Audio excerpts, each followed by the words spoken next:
चूक रहे हैं चौहान।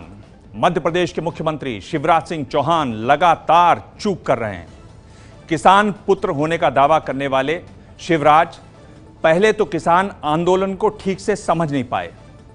आंदोलन को खत्म करने की उनकी कोशिशों ने आंदोलन को तेज किया और हिंसक बनाया। फिर चली किसानों पर गोली और 6 किसान मारे गए।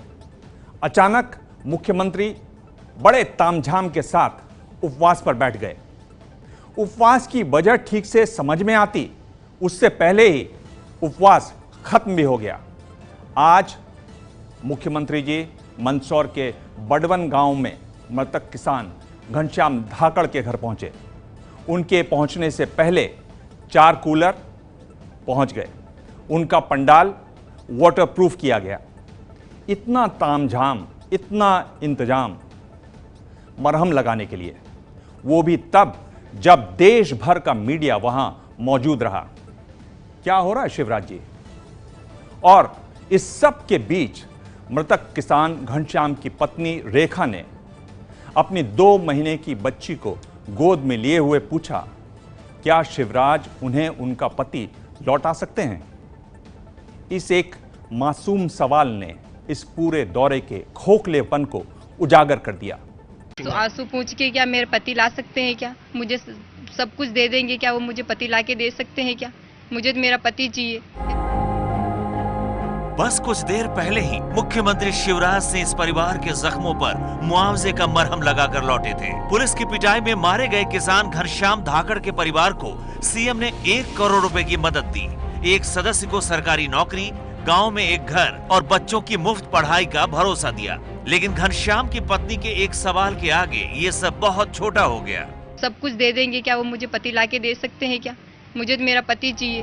पत्नी रेखा का ये सवाल और शिवराज के सामने फूट फूट कर रोते पिता की ये तस्वीरें किसानों के उस दर्द की एक बानगी भर है जिसे शिवराज अब तक मानने के लिए तैयार नहीं थे। किसानों के आंदोलन को साजिश बताने वाले शिवराज ने आज घर घर जाकर मृतक किसानों के परिवारों से मुलाकात की।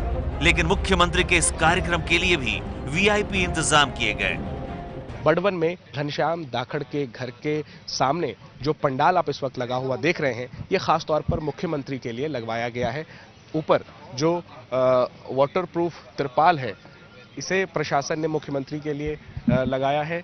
अब मैं आपको तस्वीरें दिखाता हूँ। जो वाटरप्रूफ उस हिस्से में जो घर से सटा हुआ हिस्सा है, वाटरप्रूफ नया तिरपाल लगाया गया है। ये प्रशासन की तरफ से लगाया गया है। इसके अलावा 4 कूलर बाहर के हिस्से में, ये देखिए ये कूलर है, इस तरीके के 4 कूलर टेंट वालों की तरफ से लगाए गए हैं प्रशासन के आदेश पर। घनश्याम धाकड़ के घर से निकलकर सीएम का काफिला और आगे बढ़ा।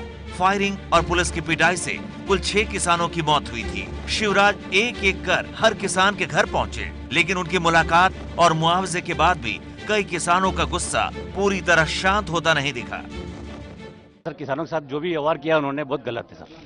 ठीक है सर। और अभी जो सीएम साहब यहाँ आए हुए तो उनसे मिल नहीं पाए सर, इनसे बात ही नहीं हो पाई है। ये उनके बड़े भैया है। फायरिंग में मारे गए सबसे कम उम्र के किसान अभिषेक पाटीदार के परिवार को भी शिवराज ने सांत्वना दी। लेकिन अभिषेक की मां ने उनसे बाकी किसानों को रिहा करने की मांग रख दी।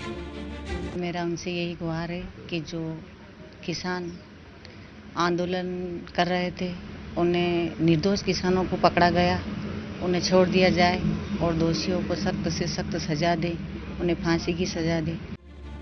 शिवराज से पहले राहुल गांधी, ज्योतिरादित्य सिंधिया और हार्दिक पटेल जैसे नेताओं ने भी मंदसौर जाने की कोशिश की, लेकिन प्रशासन ने धारा 144 का हवाला देकर इन नेताओं को मृतक किसानों के घर तक नहीं जाने दिया। अब उनकी यात्रा को लेकर विरोधी किसान नेता सवाल उठा रहे हैं। क्या जान की कीमत लगाने के लिए गए हैं वहां पर वो?